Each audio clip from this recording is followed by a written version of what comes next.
C'était le 6e sommet arabe, c'est sans doute le premier où semble apparaître une unité, malgré l'absence à Alger de l'Irak et de la Libye. Il semble en effet que les représentants des diverses nations arabes aient voulu d'abord faire apparaître leurs points de convergence plutôt que leurs divergences.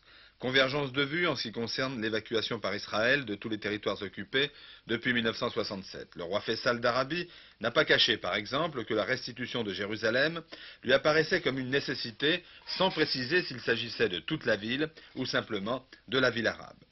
Mais l'élément le plus important de ce sommet d'Alger est la reconnaissance de l'OLP comme seul représentant des Palestiniens.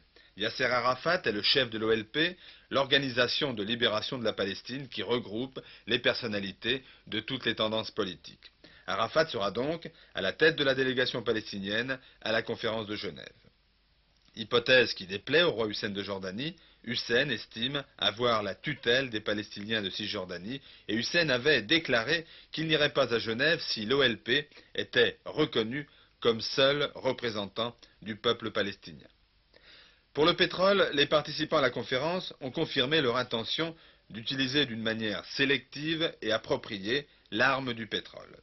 Mais les observateurs d'Alger ont noté que si les producteurs de pétrole ont joué la solidarité, certains d'entre eux ont eu le temps de laisser entendre qu'ils ne comptaient pas s'isoler totalement de la technologie européenne.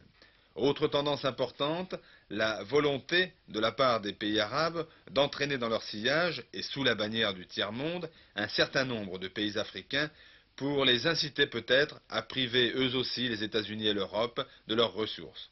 Que se passerait-il si à l'embargo du pétrole s'ajoutait celui du cuivre ou de l'aluminium, demandait le journal d'Alger El Moudjahid, au moment où Ouari Boumedienne saluait une dernière fois les participants du sommet d'Alger, où il fut plus souvent question de la guerre que de la paix.